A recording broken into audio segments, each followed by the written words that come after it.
Edge effect, the phenomenon of increased diversity where two or more habitats join, where the forest meets the meadow.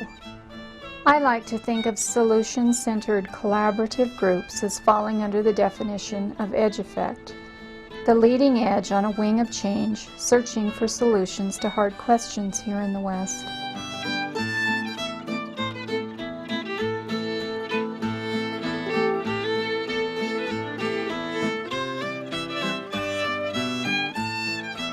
Ranching in general is risky business. Just ask an insurance agent about covering a ranch operation. Unpredictable weather, animals, and economics, along with regulation and changing social and cultural values regarding land use, make ranching a volatile, ever-changing way of life.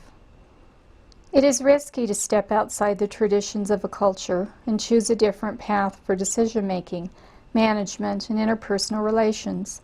But that is what we did. We chose another path. Amid the din of the 1990s rhetoric coming from polarized factions trying to shape Western land use policy, we stepped aside. We took a road less traveled. Boies Ranch is located in the northeastern corner of Nevada. The Boies Ranch, or Hubbard Vineyard Allotment, as it is referred to by the BLM, is a typical northern Nevada ranch, with federal land comprising about 87% of the ranch and 13% under private ownership. Traditionally, the ranch has put up hay for winter feed. The cattle were out on the range from early April through October, when they drifted home with the onset of cold weather. Steve and I live at the vineyard, and Marla, my mother-in-law, lives at the Hubbard. We have 3 children, Tima, who lives and works in McCall, Idaho, Nathan, who serves with the 101st Airborne Division in Iraq, and Sam, who is still in high school. We realize that the best thing we can do for our kids is create a ranch that they want to come home to. It is important to us to preserve the traditions that make Nevada ranches unique, while implementing changes like a grass-finished meat marketing plan with a small herd of Galloway cattle and marketing the sale yearlings as natural beef. We work hard to hold on to the best of the old in a world hurtling toward the future. Our journey started here at the Cowboy Poetry Gathering. In 1992, I sat in the middle of the auditorium with friend and neighbor Lana Gibbs and listened to Alan Savory's keynote address. It was one of those moments when the speaker seems to be looking and speaking straight to you. Every part of you is shouting, "I get it," and you just know that there must be a beam of energy lighting you up so bright that whoever is speaking couldn't help but know you are out there in the shadowy sea of seats. I went home full of inspiration and lit up with insight, anxious to illuminate Steve, knowing that I had just heard the answer to all ranching problems. Later, we learned that the running joke was to label those of us who bought into the Savory method born again. Ultimately, Savory's talk led us to a workshop the next year at the gathering, followed by our first holistic resource management class held at the Western Folklife Center. Over the next 8 years, we started to voluntarily change management on our BLM allotment. We changed season of use, created one herd, and managed it so that it would improve the water, mineral, and energy cycles of the soil, developed new ways to utilize and protect water resources, and built new fences to control cattle movement on an allotment that had seen minimal range improvements until the 1990s. We continued to educate ourselves, to learn and study new theories and practices in range management, and to apply them to the ranch operation. We worked to find ways to mesh the theories we studied with bottom-line practicality. During this time, the permit was undergoing an allotment evaluation, and forming a collaborative management group was one of the alternatives, our preferred alternative.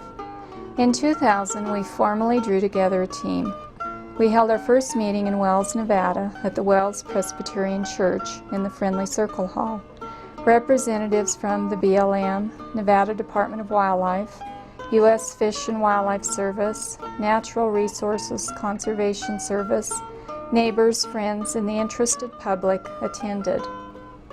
Our goal to create a living system that is resilient, one that plants, animals of all shapes and sizes, and people can thrive. Since the inception of the Hubbard Vineyard Allotment Management Group, we meet at least twice a year to plan and evaluate, and once a year the group tours the ranch. There have been some significant management changes and some on-the-ground improvements that have helped us move toward our team resource goals. During the summers of 1999, 2000, and 2001, we strung miles of electric fence to concentrate cattle in a more time-managed grazing system.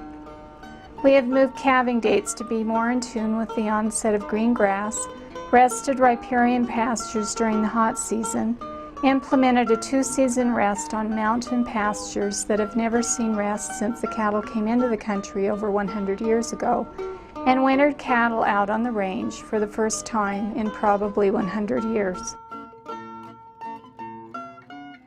One of the most exciting results has been the restoration of native browse plants like white sage or winterfat, shad scale, hop sage, and Indian ricegrass. Old, heavy branch plants that have always been there, but unable to express their potential. One year, the apple red hop sage was so abundant, I could swear it was shouting thank you to us for changing season of use. For some, collaboration is an ominous concept, fraught with treasonous meaning. It conjures up scenarios of selling out. An honest collaborative process is a democratic one that honors all voices, requiring a certain courage that allows for diverse points of view. It believes there is strength in diversity. True and honest collaboration requires constant vigilance and dedication to uphold the integrity of the process. Accountability to all team members seated around the table is the true result.